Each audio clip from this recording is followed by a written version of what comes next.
నమస్కారం. ఆయుష్ కార్యక్రమానికి స్వాగతం. ఈనాటి ఆయుష్ కార్యక్రమంలో ప్రసవానంతర ఆరోగ్యం గురించి, ప్రసవానంతర ఆరోగ్యానికి ఆయుర్వేదంలో ఉండేటువంటి మార్గాల గురించి చెప్పుకుందాం. ప్రసవం అంటే డెలివరీ అయిన తర్వాత స్త్రీ శరీరంలో చాలా మార్పులు వస్తాయి అన్నమాట. శరీరంలో అంటే బలహీనతకి కారణమైనటువంటి కొన్ని మార్పులన్నీ వస్తూ ఉంటాయి.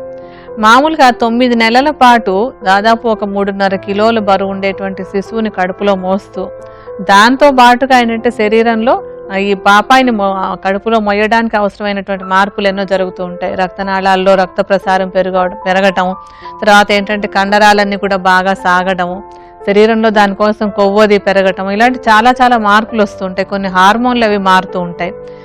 కొన్ని ఎముకలు కండరాలు అవి కూడా కాస్త రిలాక్స్ అవ్వడం మొదలవుతాయి. ఇలా ఎన్నెన్నో మార్పులు వస్తే గానీ ఈ స్త్రీ తన కడుపులో ఒక పాపాయిని 9 నెలల పాటు ఉంచుకోవడం అనేటువంటిది సాధ్యం కాదు.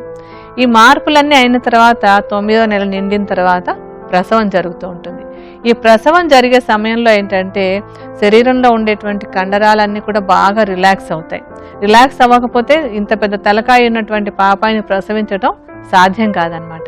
అలా అయినప్పుడు ఏమవుతుందంటే అక్కడ ఉండేటువంటి యోని మార్గంలో ఉండేటువంటి కండరాలు, తర్వాత అక్కడ ఉండేటువంటి ఎముకలు కూడా కొంచెం రిలాక్స్ అయ్యి బలహీనపడతాయి.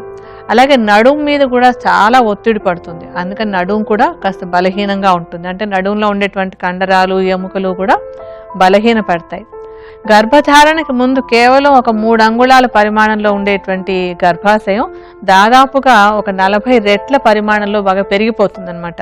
అంత పెరగటం వల్లనే ఒక 20 అంగుళాల పొడవు ఉండేటువంటి శిశువుని కడుపులో మొయ్యగలుగుతూ ఉంటుంది. ఈ పెరిగినటువంటి గర్భాశయం ప్రసవం తర్వాత వెంటనే అది చిన్నదైపోదు. అంటే మళ్ళీ 3 అంగుళాల సైజుకు వచ్చేయదు. ముందు కొంత సగం వరకు తగ్గి అది ఇంకా నెమ్మదిగా కుంచుకుని గర్భధారణకి పూర్వం ఉండేటువంటి స్థితికి వెళ్ళడానికి ఇంకా కొంత సమయం పడుతుంది. అలాగే ఇంకా ఏంటంటే ప్రసవ సమయంలో రక్తస్రావం అనేటువంటిది ఎక్కువగా జరుగుతుంది. ఈ రక్తం శరీరంలోంచి పోవడం వల్ల కూడా శరీరం బాగా బలహీనంగా ఉంటుంది. ఆకలి, జీర్ణశక్తి కూడా బాగా తగ్గిపోతాయి.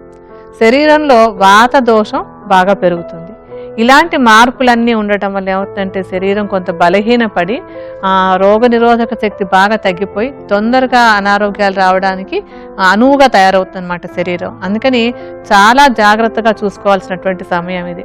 ప్రసవించిన తర్వాత కొన్ని రోజుల పాటు కంప్లీట్గా శ్రద్ధ తీసుకున్నట్టయితే కనుక అనారోగ్యాల బారిన పడకుండా మళ్ళీ నార్మల్ రొటీన్ లైఫ్లోకి రావడానికి అవకాశం ఉంటుంది. అందుకోసం కొన్ని అంశాలని అంటే ఆహారం విషయంలో, విహారం విషయంలో, కొన్ని ఔషధాల విషయంలో, వీటన్నింటి విషయంలో కూడాను తప్పనిసరిగా శ్రద్ధ తీసుకోవాలన్నమాట.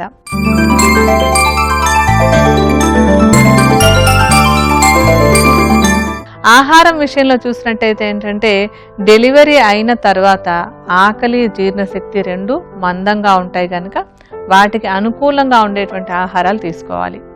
అలాగే డెలివరీ తర్వాత వాత దోషం ఎక్కువగా ఉంటుంది కనుక వాతాన్ని నార్మల్కి తీసుకొచ్చేటువంటి ఆహారాలు తీసుకోవాలి. గర్భాశయం చక్కగా సంకోచించి నార్మల్ స్థితికి వచ్చేలాంటి ఆహారాలు తీసుకుంటూ ఉండాలి. ఇలాంటి అన్ని పాయింట్స్ని దృష్టిలో పెట్టుకున్నట్టయితే కనుక కొన్ని ఆహార పదార్థాలు మనకి ఇప్పుడు మనం చెప్పుకున్నటువంటి చేంజెస్ అన్ని తీసుకురావడానికి బాగా తోడ్పడతాయి. ముఖ్యంగా ఏంటంటే జనరల్గా చూసినట్టయితే ప్రసవించిన తర్వాత స్త్రీకి ఇచ్చేటువంటి ఆహారంలో మామూలుగా తీసుకునేటువంటి గరం మసాలాలు కానీ, కారంగా ఉండేటువంటి పదార్థాలు కానీ ఎక్కువ పెట్టకూడదు. ఇవన్నీ ఏమవుతాయంటే కారము, గరం మసాలా కూడా శరీరంలో ఉండేటువంటి వాత దోషాన్ని పెంచి ప్రసవించిన స్త్రీకి నొప్పులు, అంటే శరీరంలో ఉండేటువంటి బాడీ పెయిన్స్ అన్నీ కూడా పెరగడానికి కారణం అవుతాయి. అలాగే తల్లిపాలు ఎండిపోయేలాగా కూడా చేస్తాయి. అందుకని ఇలాంటి ఆహారాలు తీసుకోకూడదు అనమాట. ఏముంది, ఏం తింటే ఏంటి, తిండికి అంతా ప్రాధాన్యత ఉందా, ఏం తింటే మాత్రం ఏం ప్రాబ్లం ఉందని వితండవాదం చేసేవాళ్ళు ఇప్పుడు మనకి చాలామంది మోడర్న్ ఏజ్లో ఉన్నటువంటి అమ్మాయిలు ఎక్కువ మంది ఉంటారు. కానీ వాళ్ళకి ఈ విషయం అర్థం చేసుకోవాల్సినటువంటి అవసరం ఉంది. మసాలాలు అవి కూడా శరీరంలో ఉండే నొప్పులు పెంచుతాయి, పాల సెక్రీషన్ని తగ్గించేస్తాయి. అందుకని అటువంటివి మానేసేయాలన్నమాట. తీసుకునేటువంటి ఆహారంలో నెయ్యి, నూనె రెండు కూడా ఎక్కువగా వాడుతూ ఉండాలి. నెయ్యి, నూనె రెండు కూడా ఏంటంటే ఆకలిని, జీర్ణశక్తిని పెంచుతాయి, వాత దోషాన్ని బాగా తగ్గిస్తాయి, దాంతో నొప్పులు అవి కూడా బాగా తగ్గడానికి తోడ్పడతాయి అన్నమాట. అయితే నెయ్యి నూనె వాడండి అంటే నేతిలోనో నూనెలోనో బాగా వేయించేసి చేసినటువంటి ఆహార పదార్థాలు, పిండి వంటలు కాదు. నెయ్యి నూనె ఎలా ఉన్నాయో అలాగ వాడుకోవాలన్నమాట. వాటిని కాయచేసి మళ్ళీ మరిగించేసి కాకుండా తినేటువంటి ఆహారంలో కలుపుకుని తీసుకుంటూ ఉండాలి. అది చాలా ముఖ్యమైనటువంటి అంశం. ఈ రెండు కూడా జీర్ణశక్తిని కూడా పెంచుతాయని చెప్పుకున్నాం కదా మనం. అందుకని ప్రతిరోజు ఆహారంలో నెయ్యి నూనె తీసుకుంటూ ఉండాలి.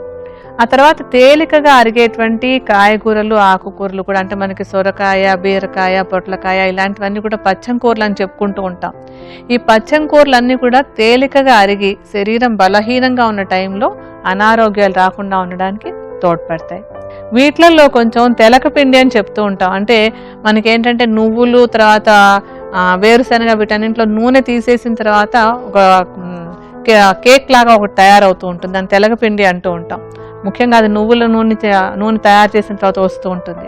ఆ తెలకపిండి అనేటువంటిది ప్రసవానంతరం ఇచ్చేటువంటి ఆహారంలో చాలా మంచి ఆహారం అన్నమాట. అంటే శరీరంలో కొంచెం వేడి పుట్టించడానికి, వాతం తగ్గించడానికి అది బాగా తోడ్పడుతుంది. అలాగే ఇంకా ఏంటంటే తీసుకునేటువంటి ఆహారంలో సొంఠి, పిప్పళ్ళు, తర్వాత పిప్పలి మూలం అంటాం. పిప్పలి మూలం అంటే పిప్పలి చెట్టు యొక్క వేరు అనమాట. వీటిని కొంచెం ఎక్కువగా తీసుకుంటూ ఉండాలి. వీటిని అంటే నేతితో కలిపి తీసుకుంటున్నట్టయితే మంచిది. కొంతమంది ఏం చేస్తారంటే ఊరికే సొంఠి పిప్పళ్ళు తినమన్నారని చెప్పి ఒట్టిగా తినేసి అయ్యో బాగా వేడి చేసిందండి, యూరిన్లో మంటగా ఉంది, మోషన్కి వెళ్తుంటే ఇబ్బందిగా ఉంది అనుకుంటూ ఉంటారు. ఈ సొంఠి కానీ పిప్పళ్ళు కానీ తీసుకునేటప్పుడు తప్పనిసరిగా వాటిని నేతిలో వేసి వేయించి పొడి చేసుకుని మళ్ళీ ఆ పొడిని తీసుకునేటప్పుడు దాంతో బెల్లాన్ని, నేతిని కూడా కలిపి తీసుకోవాలి. అలా తీసుకున్నట్టయితే కనుక అది ఆ వేడి చేసింది అనేటువంటి సమస్య రాదనమాట. తర్వాత ఏంటంటే ప్రసవించినటువంటి స్త్రీకి కొంచెం మెంతులు, గసగసాలు ఇలాంటివి కూడా ఆహారంలో ఎక్కువగా ఇస్తూ ఉండాలి. ఇటువంటి అన్ని సూచనలు ఏంటంటే తొందరగా ఈ ప్రసవానంతరం వచ్చేటువంటి బలహీనత తగ్గి మళ్ళీ శరీరం స్ట్రాంగ్గా ఉండడానికి తోడ్పడతాయి. ఇంకా విహారం విషయానికి వచ్చినట్టయితే ఏంటంటే ప్రసవించిన స్త్రీకి విశ్రాంతి పూర్తిగా అవసరం. అప్పుడే లేచి తిరిగేయడం అది మొదలు పెట్టకుండా ప్రశాంతంగా విశ్రాంతిగా ఉండాలి. అలాగే అంటే పాపాయి పుట్టిన తర్వాత ఏంటంటే నిద్ర సమయం అన్ని కూడా కొంచెం డిస్టర్బ్ అవుతూ ఉంటాయి. పిల్లలు ఏడుస్తూ ఉంటే లేవడం అది జరుగుతూ ఉంటుంది. కనుక ఆ చంటి పిల్ల ఎప్పుడు పడుకుంటే అదే సమయంలో తల్లి కూడా నిద్రపోతూ విశ్రాంతి తీసుకోవడం ఒకటి అలవాటు చేసుకోవాలి. తర్వాత ప్రసవించాక ఏంటంటే కొన్ని హార్మోన్ల మార్పుల వల్ల మనసు కూడా బలహీనమైపోయి కొంతమందిలో పోస్ట్ నాటల్ డిప్రెషన్ అంటూ ఉంటాం. సరే, అంటే మానసికంగా వాళ్ళలో ఒక ఒత్తిడికి గురైపోయి డిప్రెషన్ లాంటిది వస్తూ ఉంటుంది. అలా రాకుండా ఉండడానికి ఏంటంటే ప్రసవించిన తర్వాత ఎప్పుడు కూడా మిగతా వాళ్ళందరూ దగ్గర ఉండడం, హ్యాపీగా ఉంచడానికి ప్రయత్నిస్తూ ఉండాలి, ఆనందంగా ఉండేలాగా. అంటే చాలామంది ఏమవుతుందంటే చంటిపిల్ల మీద దృష్టి పెట్టేసి తల్లి మీద దృష్టి లేకుండా ఉండడం వల్ల వాళ్ళలో ఒక రకమైనటువంటి మానసిక ఫీలింగ్స్ వస్తూ ఉంటాయి. అలా లేకుండా ఉండడం కోసం ఇంట్లో ఉండేటువంటి మిగతా వాళ్ళందరూ కూడా ఆమె ఆనందంగా ఉండేలాగా చూడటం తప్పనిసరిగా దృష్టిలో ఉంచుకోవాలి. ఆ తర్వాత ప్రసవించినటువంటి 4వ రోజు నుంచో 5వ రోజు నుంచో శరీరం అంతా కూడా నూనె మర్దన చేసుకోవడం, అంటే ఆయిల్ మసాజ్ చేసుకోవడం అనేటువంటిది తప్పనిసరిగా చేయాలి. ఈ ఆయిల్ మసాజ్ చేసుకోవడం వల్ల శరీరంలో ఉండేటువంటి వాత దోషం బాగా తగ్గుతుంది, నొప్పులన్నీ తగ్గుతాయి. అలాగే కండరాలు, తర్వాత ఎముకలు కూడా దృఢపడి శరీరం తొందరగా స్ట్రాంగ్గా అవడానికి అవకాశం ఉంటుంది. ఈ మసాజ్ కోసం నువ్వుల నూనెను వాడుకోవచ్చు. లేకపోతే కనుక మనకి ఆయుర్వేద తైలాలు రెడీగా దొరుకుతూ ఉంటాయి. ముఖ్యంగా ధన్వంతరి తైలం అనేటువంటిది మర్దన చేసుకుని స్నానం చేస్తున్నట్టయితే కనుక శరీరం మళ్ళీ దృఢంగా అవ్వడానికి, నొప్పులు తగ్గడానికి కూడా ధన్వంతరి తైలం చాలా బాగా ఉపయోగపడుతుంది. పొట్ట మీదంతా కూడా మసాజ్ చేసుకున్నట్టయితే పొట్ట లూజ్గా ఉండేటువంటి పొట్ట మళ్ళీ టైట్ అవ్వడానికి కూడా ఈ ధన్వంతరి తైలంతో చేసేటువంటి మసాజ్ బాగా సహాయపడుతుంది. అంటే ఎక్సర్సైజ్లు అవన్నీ కూడా వెంటనే మొదలు పెట్టేయకూడదు. నార్మల్ డెలివరీ అయినటువంటి వాళ్ళు 2 నెలలు దాటిన తర్వాతనే పొట్టకు సంబంధించినటువంటి చిన్న చిన్న వ్యాయామాలు మొదలు పెట్టాలి. అలాగే సిజేరియన్ ఆపరేషన్ అయినట్టయితే కనుక 3 నెలలు పూర్తిగా విశ్రాంతిగా ఉండి ఆ తర్వాత మాత్రమే డాక్టర్ సలహాతోటి చిన్న చిన్న వ్యాయామాలు మొదలు పెట్టుకోవాలి. ప్రసవించిన తర్వాత ఏంటంటే ఎంత తొందరగా తల్లి పాపాయికి పాలు ఇవ్వడం మొదలు పెడితే అంత మంచిది. ఎందుకంటే తల్లి పాలు ఇవ్వడం బిడ్డకి చాలా అవసరమైనటువంటిది. త్వరగా ఫీడింగ్ మొదలు పెట్టినట్టయితే కనుక పాల సెక్రీషన్ అనేటువంటిది, అంటే పాలు విడుదలవటం అనేటువంటిది బాగా జరుగుతూ ఉంటుంది. పాలు పడ్డం అంటూ ఉంటాం కదా, అది బాగుంటుంది అనమాట. ఆలస్యమైనంత కొద్దికి కూడా పాలు సరిగా పడవు కనుక వీలైనంత తొందరగా పాపాయిని తల్లి దగ్గర ఉంచి తల్లి పాలు పట్టించడానికి ప్రయత్నం చేయాలి. తల్లి కనుక బిడ్డకు పాలు ఇస్తున్నట్టయితే ఆమె మానసికంగా ఒక ఆనందం, అంటే తల్లి పిల్లకి పాలు ఇవ్వడం వల్ల ఒక ఆనందం కలుగుతుంది. అలాగే బిడ్డ దగ్గరగా ఉండడం వల్ల ఆ స్పర్శ బిడ్డకే కాకుండా తల్లికి కూడా ఒక మధుర అనుభూతి కలిగించి ఆవిడ ఆనందంగా ఉండడానికి సహకరిస్తుంది అనమాట.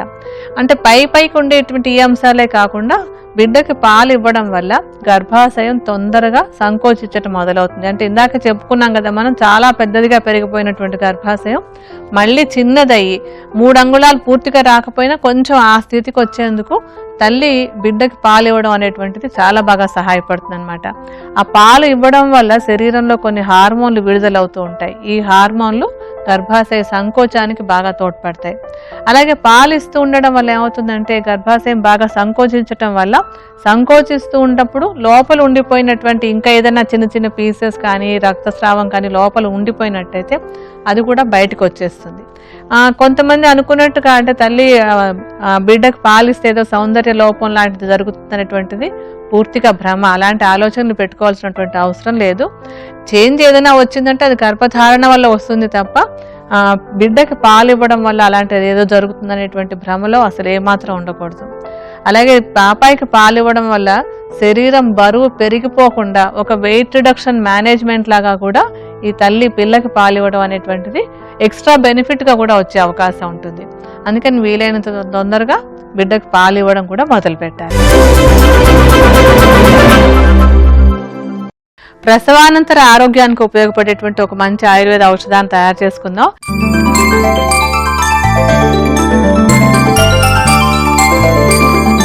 ఈ ఔషధం ఏంటంటే డెలివరీ తర్వాత వచ్చేటువంటి రకరకాల మార్పుల్ని సరిచేసి మళ్ళీ శరీరం దృఢంగా ఉండేలాగా చేయడానికి బాగా తోడ్పడుతుంది. అందుకని మనం ఇందులో వాత దోషాన్ని తగ్గించేటువంటి ఔషధాలని, తర్వాత జీర్ణశక్తిని బాగా పెంచేటువంటి ఔషధాలని, తర్వాత గర్భాశయం చక్కగా కుంచుకుని నార్మల్ స్థితికి వచ్చేలాగా ఉపయోగపడేటువంటి ఔషధాలని వాడుతున్నాం అనమాట.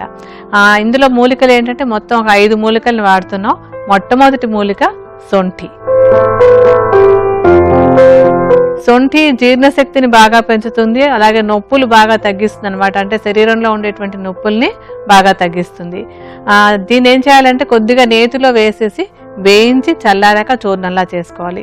అలా చూర్ణంలాగా చేసుకున్నటువంటి సొంఠి చూర్ణం సుమారుగా ఒక 30 గ్రాముల పరిమాణంలో తీసుకోవాలి. సొంఠి తీసుకున్న తర్వాత నెక్స్ట్ మనకు కావాల్సినటువంటిది పిప్పళ్ళు. ఈ పిప్పళ్ళు కూడా ఆకలిని జీర్ణశక్తిని బాగా పెంచుతాయి. గర్భాశయం బాగా సంకోచించి తర్వాత నొప్పులవి రాకుండా ఉండడానికి ఇది బాగా తోడ్పడుతుంది. ఆ పిప్పళ్ళను కూడా సొంఠిలాగానే కొంచెం నేతిలో వేసి వేయించాలి. చల్లారిన తర్వాత చూర్ణంలా చేసుకోవాలి. పిప్పళ్ళ చూర్ణాన్ని కూడా సమానంగానే 30 గ్రాముల పరిమాణంలో తీసుకోవాలి. తర్వాత మనం చిత్రమూలాన్ని తీసుకుందాం. ఈ చిత్రమూలం కూడా శరీరంలో వచ్చినటువంటి మార్పులను సరిచేయడానికి బాగా ఉపయోగపడుతుంది. నొప్పులు బాగా తగ్గడానికి, ఆకలి జీర్ణశక్తి బాగా పెరగడానికి, తర్వాత ఏంటంటే గర్భాశయం బాగా సంకోచించుకోవడానికి ఉపయోగపడేటువంటి వాటిలో మనకి చిత్రమూలం కూడా చాలా బాగా ఉపయోగపడుతుంది. చిత్రమూలాన్ని ఒట్టిగానే చూర్ణంలాగా చేసుకోవాలి. చిత్రమూలం చూర్ణాన్ని కూడా 30 గ్రాములే తీసుకోవాలి. ఆ తర్వాత మనం తీసుకోబోయేటువంటిది పిప్పలి మూలం.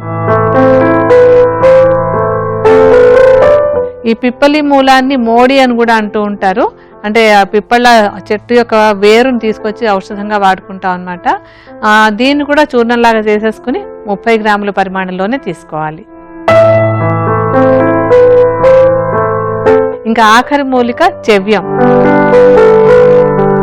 ఈ చెవ్యం అనే మూలిక కూడా ఏంటంటే శరీరంలో కొంత వేడిని పుట్టించి వాత దోషాన్ని బాగా తగ్గిస్తుంది.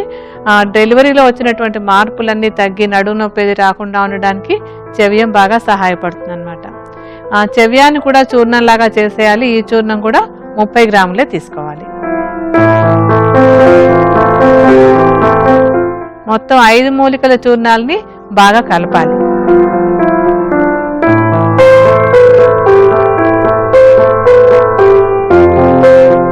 ఈ 5 మూలికల చూర్ణాలని కలిపితే మనకి 150 గ్రాములు అయింది. ఈ 150 గ్రాములకి సమానంగా బెల్లం కూడా తీసుకోవాలి. బెల్లాన్ని బాగా సన్నగా తరిగేసి మిక్సీలో ఒక పొడిలాగా పిండిలాగా అయిపోయేలాగా చేసేసుకుని, అంటే 150 గ్రాముల బెల్లపు చూర్ణాన్ని మనం ఇందాక తీసుకున్నటువంటి మూలికల చూర్ణంతో బాగా కలుపుకోవాలి. అది కలిపేసిన తర్వాత అందులో నెయ్యి కూడా కలపాలి. నెయ్యిని సుమారుగా 30 గ్రాములు తీసుకోవాలి. నెయ్యి ఎందుకోసం అంటే మెయిన్గాను ఒకటి ప్రసూత స్త్రీకి చాలా ఆరోగ్యాన్ని ఇచ్చేటువంటిది, ఆమె శరీరానికి కావాల్సినటువంటి కొవ్వును కానీ లేకపోతే రోగనిరోధక శక్తిని కానీ ఇవ్వడానికి నెయ్యి బాగా సహాయపడుతుంది. అలాగే ఏంటంటే ఇప్పుడు మనం వాడేటువంటి మూలికలు కూడా కొంత వేడిని పుట్టిస్తాయి, శరీరంలో వేడి అవసరం కనుక వేడిని పుట్టించే ఔషధాలను వాడతాం మనం. ఆ వేడి ఇబ్బంది కలగకుండా ఉండడానికి, వేడిని తగ్గించడానికి నెయ్యి చాలా బాగా సహాయపడుతుంది. సుమారుగా ఒక 30 గ్రాముల నెయ్యి తీసుకుని దాన్ని కరిగించి మనం కలిపినటువంటి మిశ్రమంలో ఈ నెయ్యిని కూడా కలిపేయాలి. నెయ్యి కూడా కలిపేసిన తర్వాత మనం మినపసున్నుండలు అవి స్వీట్స్ వేసుకుంటూ ఉంటాం కదా, అలాగే చిన్న చిన్న లడ్డూలు సుమారుగా ఒక కుంకుడుకాయంత పరిమాణంలో లడ్డూలాగా చేసి ఉంచాలి. ఈ లడ్డూలను ఒక సీసాలో పోసి ఉంచేసుకుని ప్రతిరోజు ఉదయం ఒకటి సాయంత్రం ఒకటి ఆహారం తీసుకునేటువంటి సమయంలో కానీ లేకపోతే విడిగా పాలు తాగేటప్పుడు కానీ రోజు 2 పూట్ల ఇస్తున్నట్టయితే ప్రసవించినటువంటి స్త్రీకి మళ్ళీ తర్వాత నడు నొప్పులు, పొత్తి కడుపు నొప్పి ఇలాంటివి ఏమీ రాకుండా ఉండడానికి, త్వరగా గర్భాశయం సంకోచించడానికి కూడా ఈ ఔషధం బాగా సహాయపడుతుంది. అయితే నెయ్యి విషయంలో ఎవరు కూడా కాంప్రమైజ్ అవ్వకూడదు. నెయ్యి తప్పనిసరిగా ఇందులో కలుపుకుని తీరాలి. జీవితాన్ని ఆరోగ్యంగా గడపడానికి, అనారోగ్యాల బారిన పడకుండా ఉండడానికి ఉపయోగపడేటువంటి ఒక మంచి సూత్రం గురించి ఇప్పుడు చెప్పుకుందాం మనం.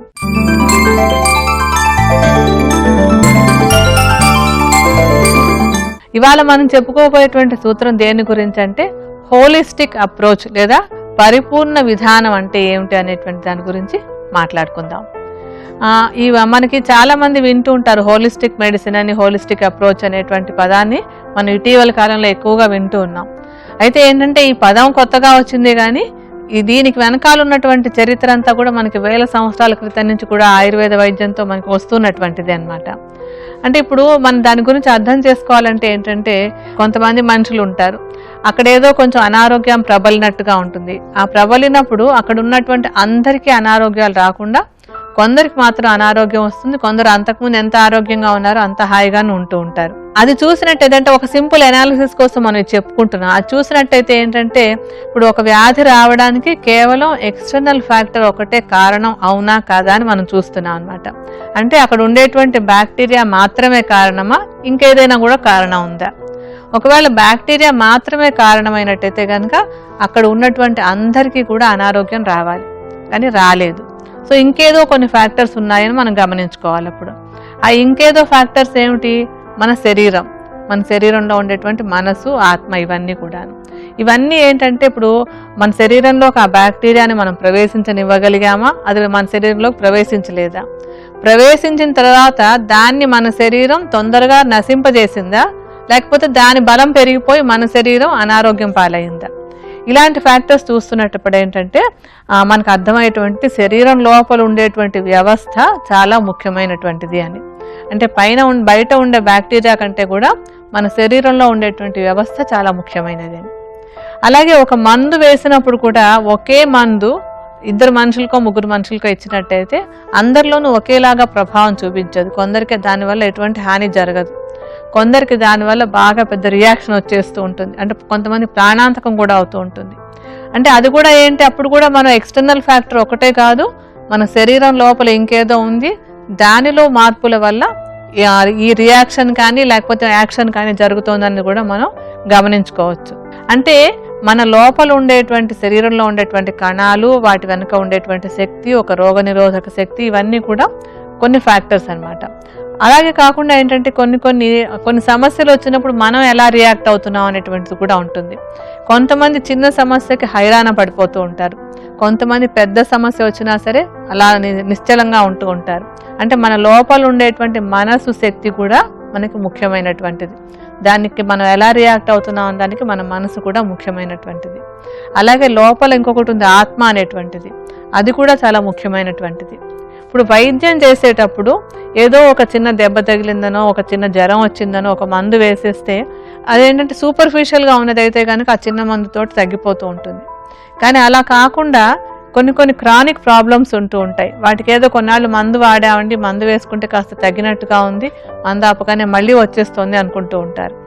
అంటే పని చేస్తున్నది కేవలం మందే అయినట్టయితే కనుక మందు ఆపగానే మనకి సమస్య మళ్ళీ వస్తూ ఉంటుంది. అలా కాకుండా ఆ మందు మన శరీరంలో ఉండేటువంటి అన్ని రకాల అంశాలన్నీ కరెక్ట్ చేయగలిగినట్టయితే కనుక, అంటే దాన్ని సరి చేయగలిగినట్టయితే కనుక మళ్ళీ ఆ జబ్బు రాకుండా ఉండడానికి అవకాశం ఉంటుంది.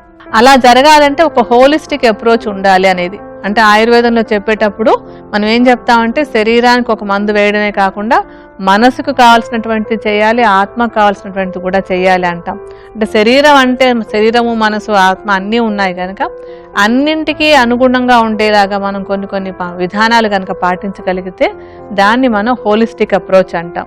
అంటే శరీరంలో ఉండేటువంటి అన్నింటికీ కూడా ట్రీట్మెంట్ జరిగినట్టు. అప్పుడు ఏంటంటే కేవలం ఒక మందు మాత్రం వేయడమే కాకుండా ఆ మందుతో పాటుగా మనకి అంటే అనారోగ్యం పట్ల ఒక అవగాహన కలగటం, ఒక పాజిటివ్ థింకింగ్ రావటం, అలాగే కొన్ని సమస్యల్లో మనకి ఒక లెట్ గో అంటాం. అంటే దానికి పెద్దగా ఇంత బాధపడిపోకూడదు అనేటువంటి ఒక యాటిట్యూడ్ మనలో కలగటం, ఇవన్నీ కూడా చాలా ముఖ్యమైనటువంటి అంశాలు. ఇవన్నీ కలిసినప్పుడు వచ్చినటువంటి అనారోగ్యాన్ని తగ్గించుకోవడం తేలికవుతుంది.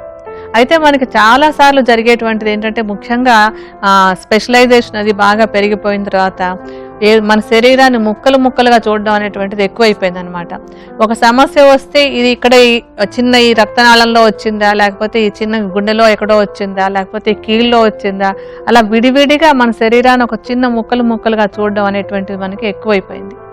ఆ ముక్కలో ఆ సమస్య రావడానికి కారణం శరీరం మొత్తం, శరీరంలో ఉండేటువంటి మనసు మొత్తం అనేటువంటి అప్రోచ్ మనకు ఉన్నట్టయితే కనుక దాన్ని మనం హోలిస్టిక్ అప్రోచ్ అంటాం.